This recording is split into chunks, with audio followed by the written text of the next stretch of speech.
Nataka kusema ya kwamba nimeokoka, Yesu ni Bwana, na bado ninaka sana safari ya kwenda mbinguni, kwa sababu hatujafika. Sisi si wakamilifu, tunahitaji kama gari vile inapeleka ukarabati kila wakati.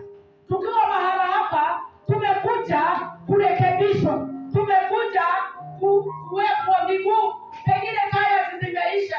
Tukija mahala hapa, tunakuja kuongezwa kwa oil, engine oil. Tukija mahala hapa ushirika, tunakuja tena kuwekwa bolt siweze kukasiwa ili mwendo uendelee. Ni kwa sababu hatujafika katika jina la Yesu.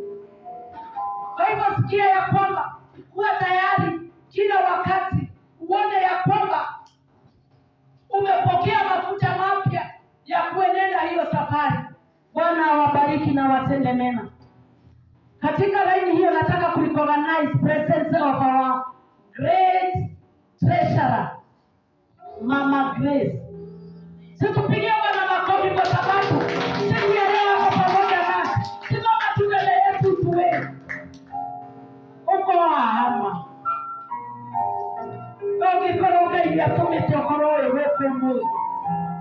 Gai utote mwega. Na no kikorokete nigeza tubo hapo. Yesu asifiwe. Amen. Karibu sana.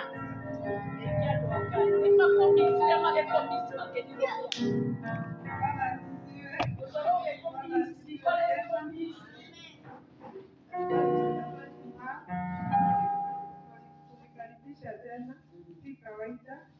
Namshukuru Mungu kwa hiyo muda yote, na nimeona mkono wa Bwana. Karibu sana. Amen, amen. Nimefuata kondoo yangu, tumekuwa tukiongea usiku. Na Mungu ni mwema kwa kila njia, katika jina la Yesu. Nataka tukuje katika neno la Bwana, ni kwa sababu najua watu wako na uchovu kwa kazi kubwa walifanya, lakini neno moja tu la Bwana litafanya tuendelee. Na ujumbe wetu wa siku ya leo ni ujumbe Mungu amenipea kama wiki 2 hivi zimeisha. Na sasa siku ya leo naona ndio siku Mungu aliuandaa, na ili niweze kunena katika kanisa lake ama watu wake. Kwa sababu kila wakati tunaulizana Mungu, Baba unataka nikaambie watu wako nini? Kwa sababu nyinyi ni watu wa wenyewe. Nyinyi ni mnamuumba wenu. Nyinyi ni watu wa zamani. Ninawaambiana hakika, nyinyi ni watu mmependwa na Mungu. Na kwa hivyo mimi nikumuuliza, Baba unataka nikaambie watu wako nini? Uko na nini cha kuwapa siku ya Jumapili ya leo?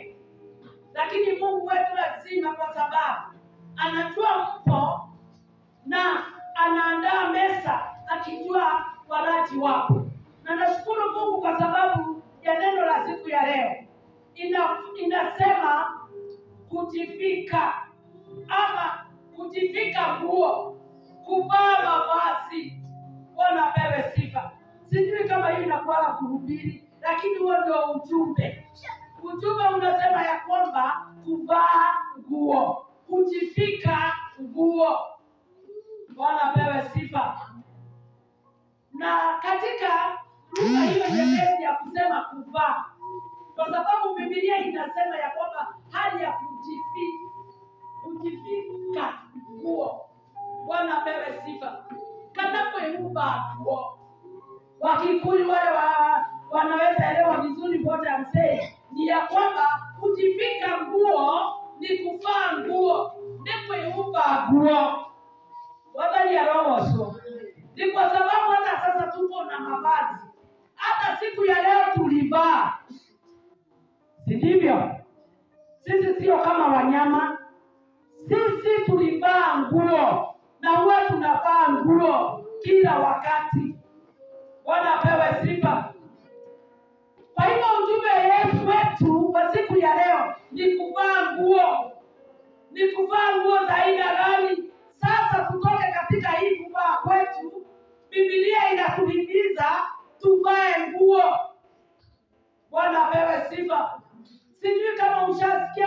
kama huo katika Biblia. Sasa tipe example na wewe vile unaenda kwa mila, unatafuta zile nguo smart, unavaa, ndio unarebeka, ndio unaonekana kama ni mama, unaonekana kweli wewe ndio mama, mama anayestahili. Kama wewe ni msichana, unaenda kwa mila, unatafuta ile nguo, hata ukionekana huyo ni msichana mzuri, msichana amevaa vizuri. Kama ni kijana, anaenda kwa mila, anatafuta zile nguo zitafanya hata akionekana hivyo ni kijana. Bwana pewe sifa. Kama ni mzee, anaenda kwa mila, anajifunza, anavaa nguo zile zitaonyeshana yeye ni mzee. Bwana pewe sifa. Kwa hivyo ujumbe wetu wa siku ya leo ni hali ya kuvaa mavazi. Tuone mavazi, na njia hii tunaijua sana ya kwamba lazima ukague ni mavazi ya aina gani unaenda kuvaa. Kama jana tulikuwa hata wale wanakuja, tulikuwa na sherehe, na kwa hivyo lazima tungetafuta nguo zile zitalingana na kuonekana tuko kwa sherehe, si ndivyo? Kama tunaenda kwa shamba, tunavaa zile nguo zinasema tu tumeenda kwa shamba, tumeenda wapi. Kwa hivyo kuna nguo tofauti, nguo za aina nyingi zile tunavaa. Bwana pewe sifa. Kwa hivyo tujue ya kwamba kama vile tunachagua ni nguo za aina gani tunazofaa kuvaa, kama mama, kama kijana, kama mzee, ni nguo za aina gani, ndiposa tuko hapa tukiwa smart sisi wote. Bwana pewe sifa. Ndiposa kwa sababu mama kama mimi nitavaa kama mama na nitakuwa tofauti na yule msichana. Bwana pewe sifa. Kwa hivyo kuvaa kwetu lazima tujiandae, lazima tujipange. Kama vile tulijipanga asubuhi, haturukufani ati tulivaa tu kile tulikutana. Tulikaa na tukawaza, tukajua tunavaa nini. Leo ni siku ya Sabato, tunavaa nini? Mwenendo wako wewe umefika kiwango ya miaka fulani, unavaa aje? Hiyo ni mambo ya nguo hizi tu za kawaida.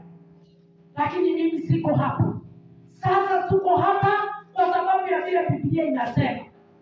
Bwana apewe sifa. Si vile mimi mambo tunaona na macho haya, si mavazi ya aina hiyo. Sasa tunataka tukuje katika neno la Mungu, linatuambia aje mambo ya kuvaa nguo. Ni kwa sababu tumeona kuvaa kwa kawaida, lazima ujipange ukivaa. Nalo neno la Mungu linasema aje kulingana na mavazi na hali ya kuvaa. Jina ni kuvaa. Ni nini utavaa na hali ya kiroho. Na sasa hiyo tutaiona katika Biblia ya kwamba vile Mungu anatupeleka na mwelekeo gani, ili nasi tuone ya kwamba katika ulimwengu wa kiroho ama hii safari tunaenda, tumevaa vizuri ama hatuvai vizuri. Hebu tujiulize, mtu akiwa hana nguo, sio mtu ataambiwa ni mwenda wazimu.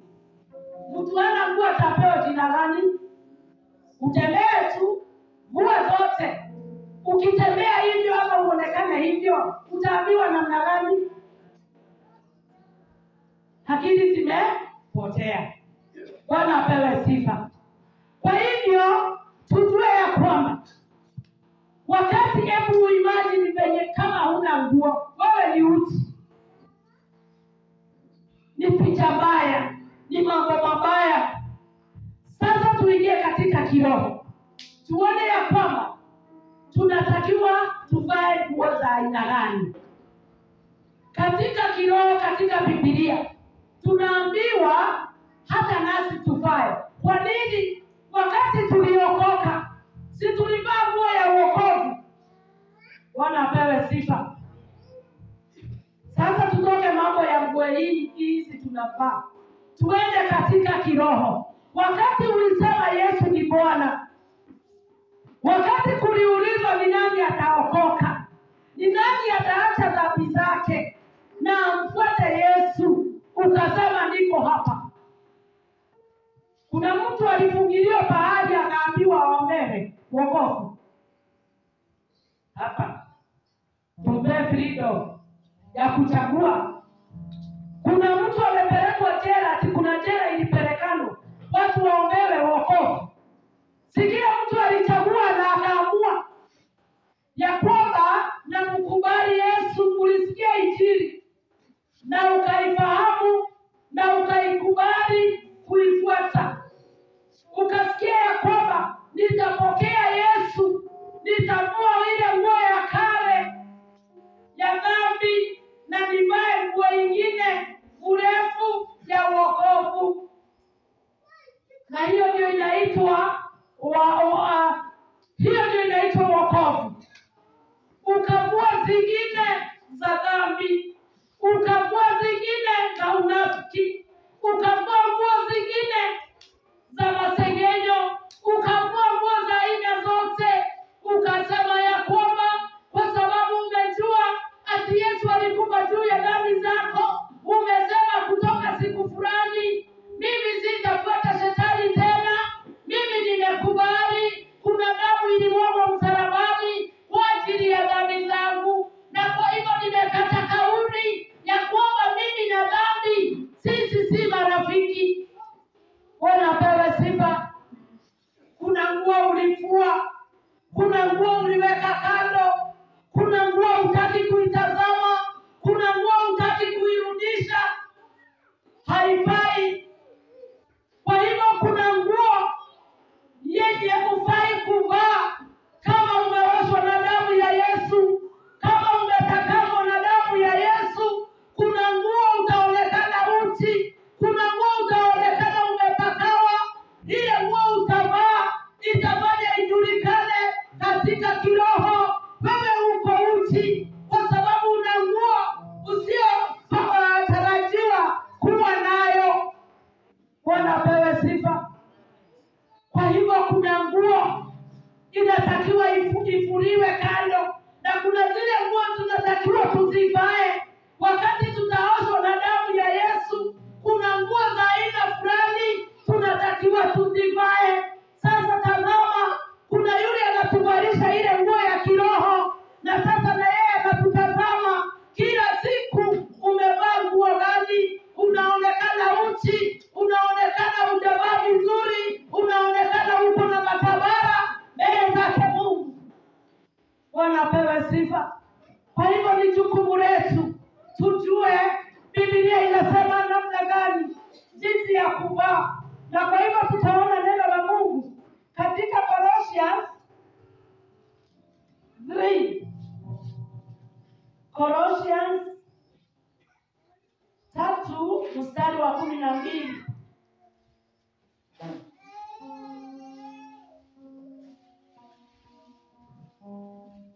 Ili tuone mambo ya kuvaa, kujipika nguo. Kwa hiyo, kwa kuwa ninyi mmekuwa wateule wa Mungu baada ya kuoshwa na damu ya Yesu, wewe si yule wa kale. Hapo tuchunge sana na tuwe na tofauti, tusipite mipaka ati wakati. Kwa kuwa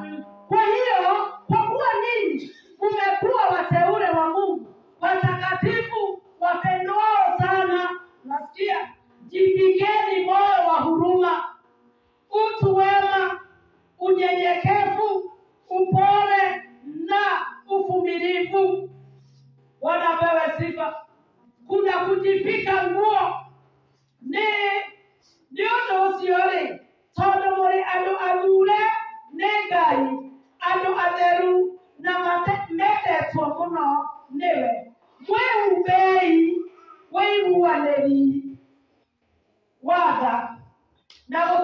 gwetana na gũtuana na kwĩnyihia na kũhorera na gũkirĩrĩria.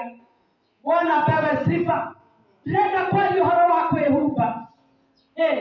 Neno la Mungu linasema jifikeni. Kuna vitu wokovu baada ya kuteuliwa, baada ya kuoshwa na damu ya Yesu. Chunga sana laini zako ili uone ya kwamba baada ya kuteuliwa umevaa ile nguo inatakikana: moyo wa huruma, utu wema, unyenyekevu, upole na uvumilivu. Katika kiroho, sio barida smart, sio dress, sio nini, lakini kuna mambo yale unatakiwa ukayavaa. Vumilianeni na kusameheana, mtu akiwa na lalamiko lolote dhidi ya mwenzake. Sameheaneni kama vile Bwana alivyowasamehe ninyi.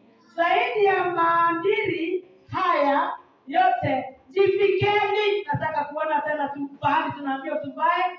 Jifikeni upendo ambao ndio unaofunga kila kitu pamoja katika umoja mkamilifu.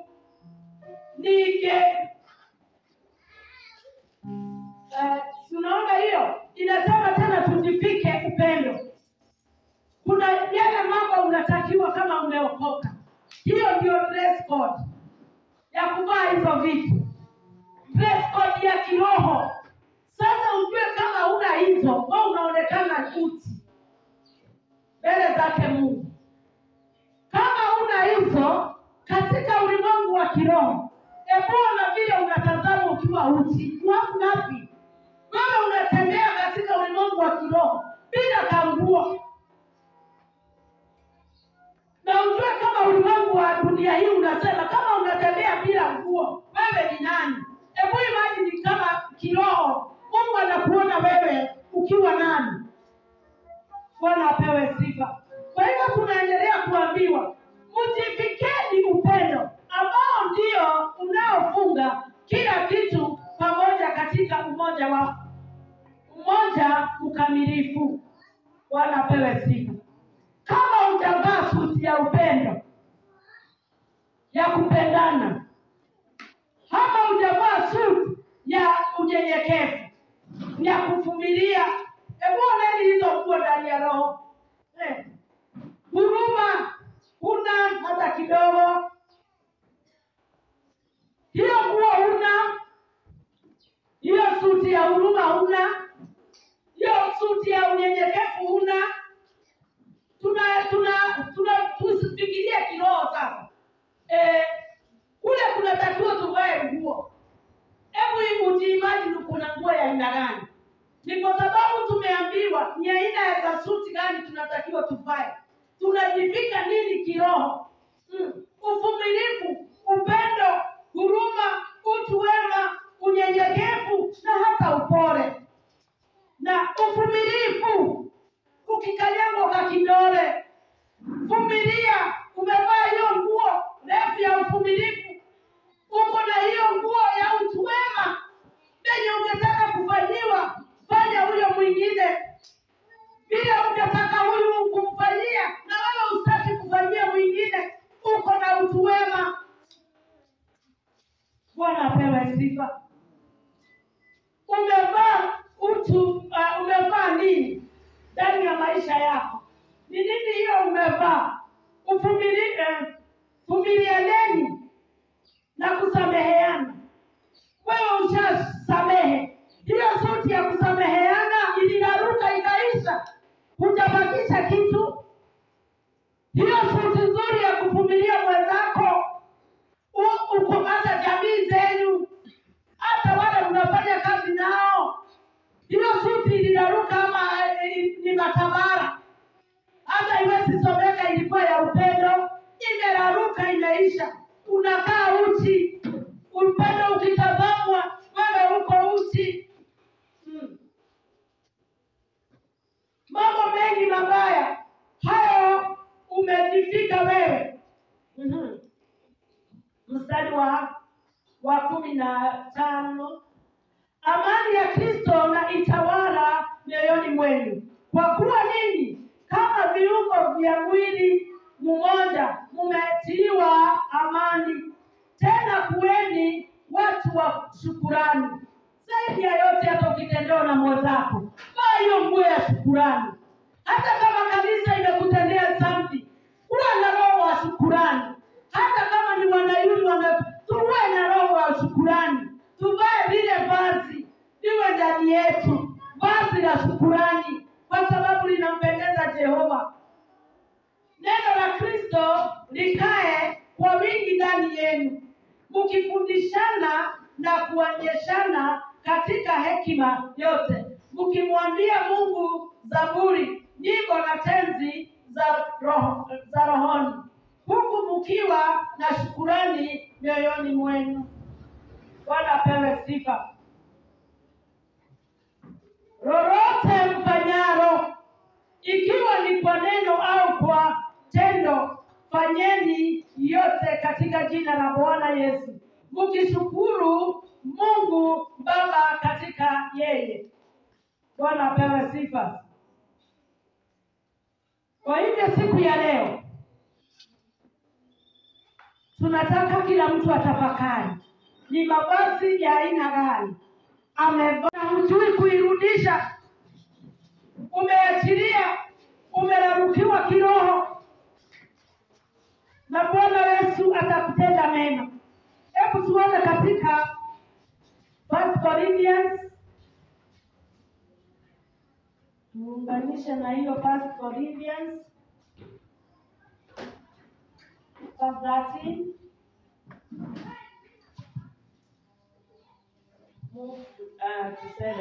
Hata kama nitasema kwa lugha za wanadamu na za malaika, kama sina upendo, nimekuwa kengele inayolilia au toazi lifumaro.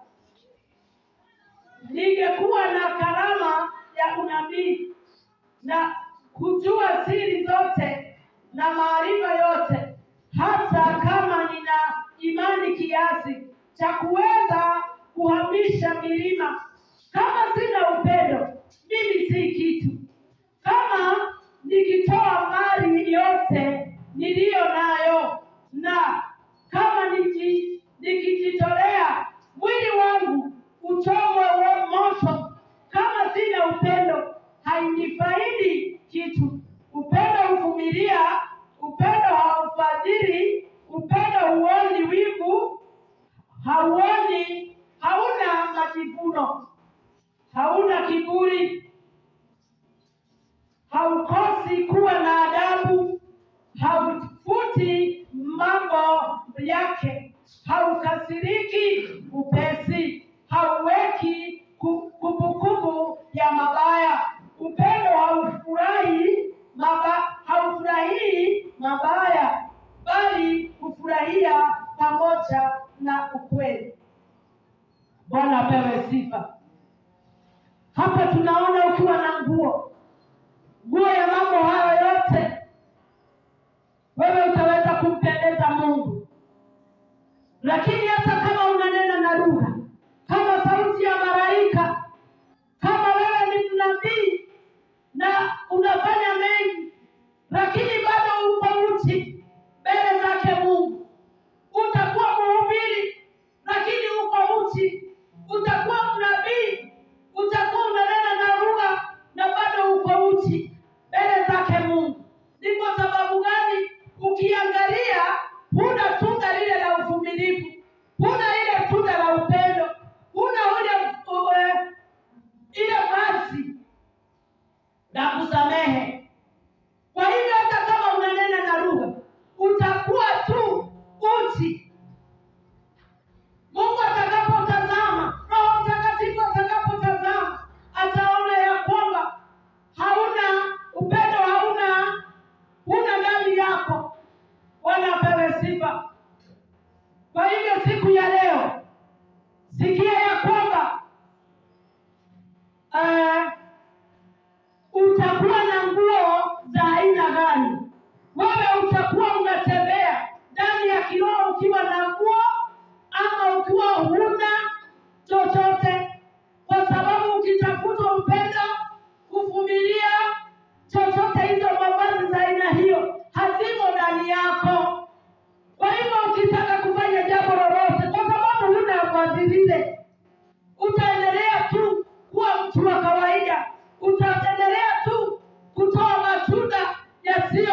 itahitajika katika jina la Yesu. Kwa hivyo siku ya leo, hata neno la Mungu likasema mti unajulikana na matunda yake.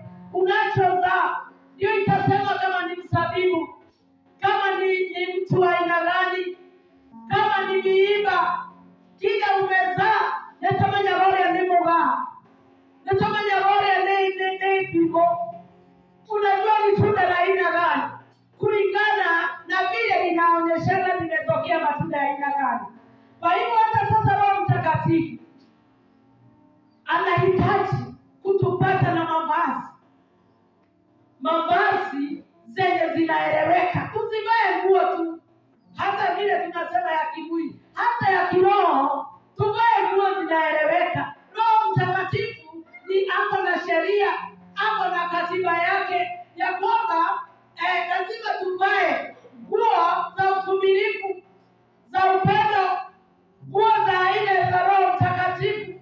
Zile tunatakiwa kama Wakristo tuvae zile nguo, tusitembee uchi. Lakini katika dunia tuko very smart, tuko sawa, macho yana nje, tunarembeka, tuko sawa. Lakini kiroho sisi tunatangazwa na ufalme wa mbingu, hawa wanatembea uchi. How sad it is. Tuko uchi. Hakuna kanguo hata kamoja kama patikana.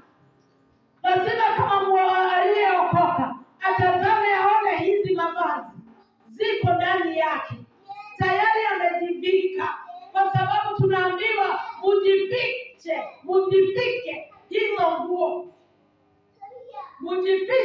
hizo nguo, nazi ni za upendo, za uvumilivu, ndio tusionekane uchi.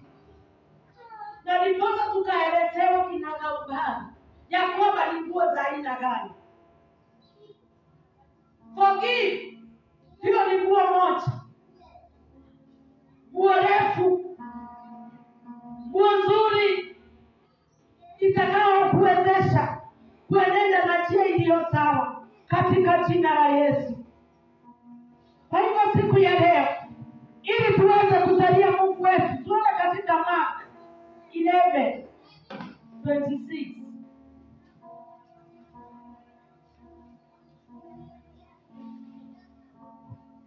Maana kila mlapo mkate huu, Mark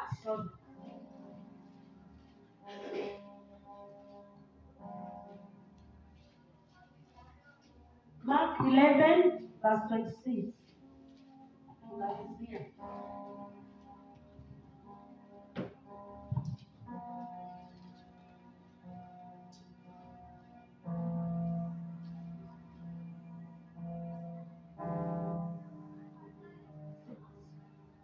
Lakini kama ninyi msiposamehe, wala Baba yenu aliye mbinguni hata wasamehe ninyi makosa yenu.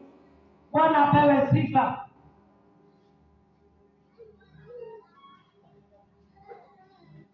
Sasa hali ya kusamehe, kama hatutafanya yale, kama hatutavaa yale mavazi, tujue Baba yetu afurahishwi na hayo katika jina la Yesu.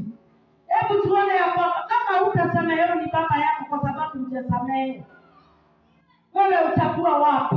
Wewe utakuwa nani? Wacheni tujivue yale mavazi mabaya, wacheni tujivue yale mavazi haitufai kuwa nazo, ili tuweze kwenda mbinguni. Wacheni tuwe na uamuzi mzuri, kwa sababu neno la Mungu linasema hatutamdanganya Mungu wetu.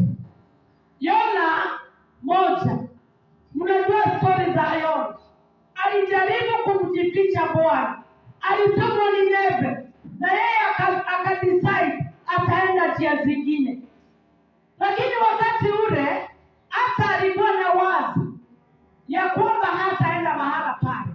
Tazama uone, Mungu alikuwa bado anamuona. Hata Mungu alikuwa anaona lile wazi, amedecide hata msikia Bwana, hata kama Mungu anamwambia, lakini yeye mwenyewe anadecide hapana. Yesu ni lakini una decide hiyo sitafuata. Kuna yale sitafuata, kuna yale mimi ninajichagulia. Ninataka wokovu wa aina hii, ninataka kuwa wokovu wa aina hii, ninataka kuwa wokovu wa Sunday peke yake, nataka kuwa wokovu wa miaka miwili, hiyo ingine ilikuwa ya niendelee na njia zangu. Lakini hapa tunaambiwa ya kwamba tuvae zile nguo zitampendeza Mungu, zile Mungu anataka tuvae, na ili tuweze kuzaa matunda mazuri. Hebu tuone Revelation 3.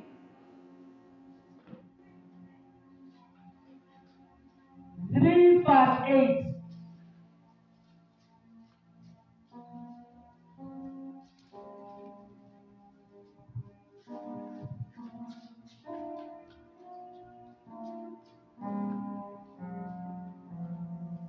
Nayajua matendo yako.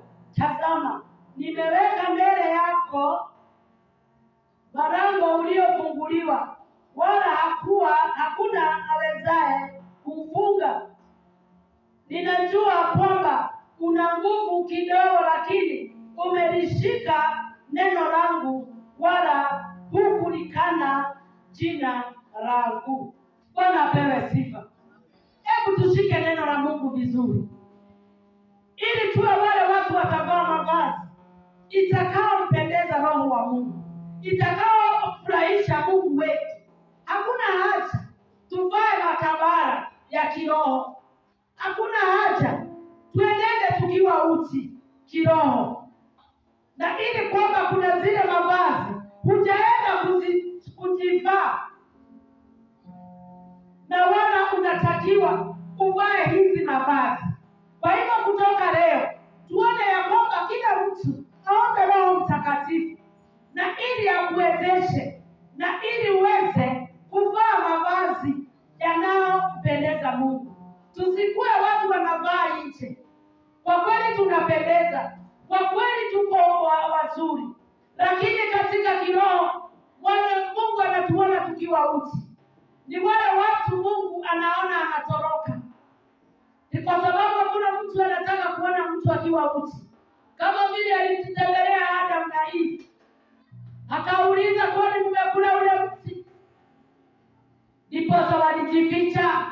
Hawakutaka hata ule Mungu amewaumba awatazame, awaone, walijificha. Sasa nasi pengine tuko uchi kiasi hicho, tunajificha Mungu. Ni kwa sababu hata na wewe huwezi taka kuonekana hiyo uchi. Uko uchi kabisa mbele zake Mungu. Tuvae zile nguo tunaambiwa za yule ameoshwa na damu ya Yesu, yule ameokoka, yule amepokea Yesu kama mwokozi wa maisha yake, na ili kunena kwetu dini zetu, kwa sababu neno la Mungu nasema katika James ya kwamba ulimi ni kitu kidogo, lakini kinaweza choma msitu wote. Kiberiti tu kale kamti kamoja kakiwekwa tu forest hivi na venye kako kadogo, kanaweza choma Kenya iishe. Kenya iishe, inatembea. Kwa hivyo nasi ulimi wetu tusipovaa nguo zile zinatakikana, tutajikuta tuko hatarini katika mwenendo wetu wa mbinguni. Tutaenenda na njia isiyofaa. Kwa hivyo ni heri tuvae zile nguo zinatakikana, na ili matokeo yetu yatakuwa sawa, ya kumpendeza Mungu, ya kuinuana, ya kufarijiana, ya kumtukuza Mungu na njia yote. Kwa hivyo ndugu na dada, tuone ya kwamba tutavaa zile nguo zinahitajika. Tusiwe uchi mbele zake Mungu, tusiwe uchi mbele za Roho wa Mungu. Na kwa sababu hiyo mwimbaji mmoja akaimba akasema, roho wako na majozi. Pengine ni kuona watu uchi,